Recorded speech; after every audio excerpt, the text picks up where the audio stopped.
Simon Ward in Kona yet again, and here we are with another CompuTrainer TV interview. This time we're joined by multiple world champion Katrina Morrison. Hi Katrina.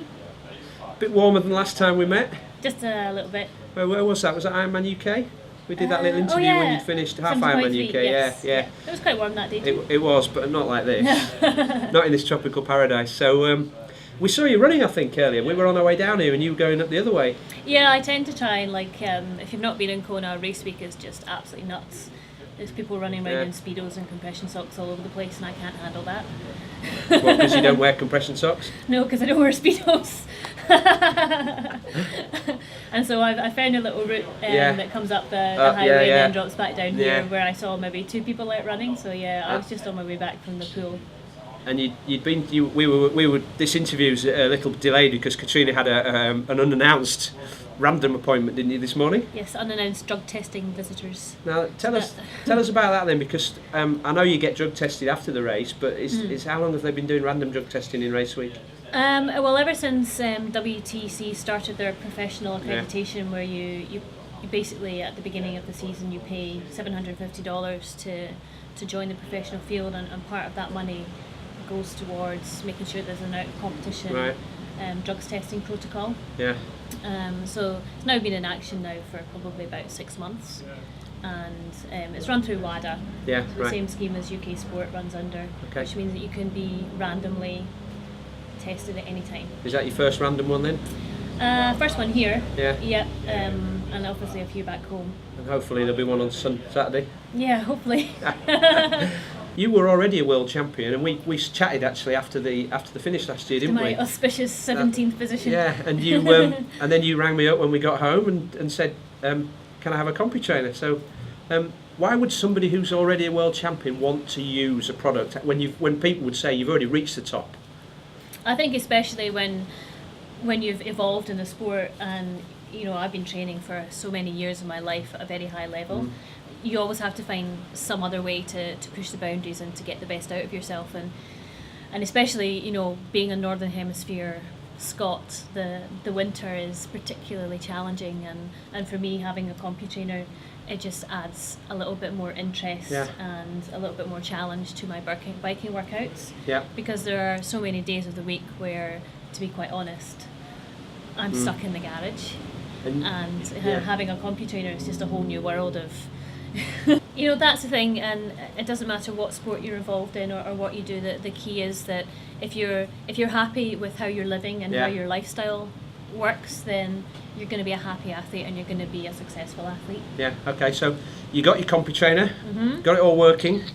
How often do you ride per week on it in the winter? I'd say probably 2 times a week at least. Yeah. People think that you need to be on your bike, but you need to get quality sessions. And just because you're a pro and you've got all day, it doesn't mean you have to use all day to train.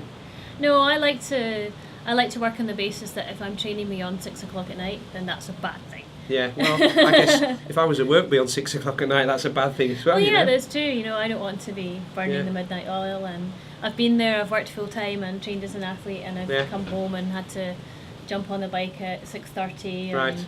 It's tough, and for those of you out there who do it, part of the challenge is to make sure that those workouts that you do are best bang for your buck, quality workouts that you know that work time and time again, and CompuTrainer allows you to do that because it's it's like a little recipe. You go and sit on the bike, you've got it dialed in, whatever your session is, 60 minutes, get it done, both leave.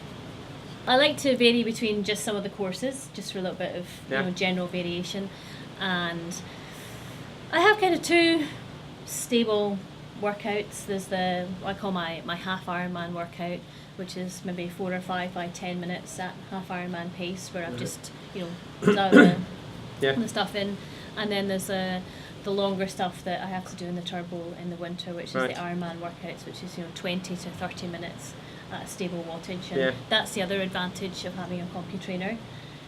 Everything gets dialed in, and you say let's go 220 watts. And there's no escaping. And is it 220? Is that your magic number? This year at Aberfeldy, when I did the half Ironman, I averaged 230 watts for the half Ironman distance, which is the best actually I've ridden for that distance. Ironman you know, it's so variable when you get out there, how you're feeling, what the environmental conditions are. But this weekend I'm going to be aiming for, you know, between 195, 205 watts. But you have But it's one of these things that it doesn't matter if it's your swim, your bike or your run. Yeah. You need to have a session that you can replicate Yeah. every week or every 2 weeks or every month, where it's like a test session. And then you know, it's like a time trial. You Yeah. know how much you're improving, and you can go back time and time again and have that measured. Yeah, and I think sometimes that's one of the things I've noticed between pros and age groupers is the pros are happy to do the same sessions regularly because it makes improvements, whereas a lot of age groupers just seem to want entertaining. So they want to do a different session every time, which is fine Yeah. for maybe their motivation, but they can never check how much improvement they've made. And that, I mean, that's fundamental to all your training, because then, you know, you can base your training on, you know, well, this is improved, so my times for my reps now need to be Yeah. faster. Yeah. Or actually I'm riding 5 watts stronger, so my threshold biking needs to be Yeah.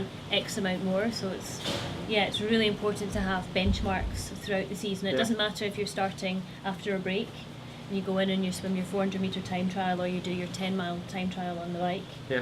You know, everyone's got to start from somewhere, so. Okay. I think if we're thinking biking, I think more and more, and the studies will show, and a lot of research has been done, having an ability to measure your power on the bike is fundamental. Yeah. Okay. We've got the music. The final question: Blur or Oasis? Blur. Perfect. The Blur song about the bin. Send it in. We'll get a real course video of St. Croix signed by the female winner, Katrina Morrison, and you can have that. That would work well, eh? Obviously, we'd like to wish you all the best. Thank you. We'll be shouting out for you on the course, and have a great race. Thank you. And visitors and viewers, thanks very much for watching. From myself and Katrina, mahalo, and come back next time.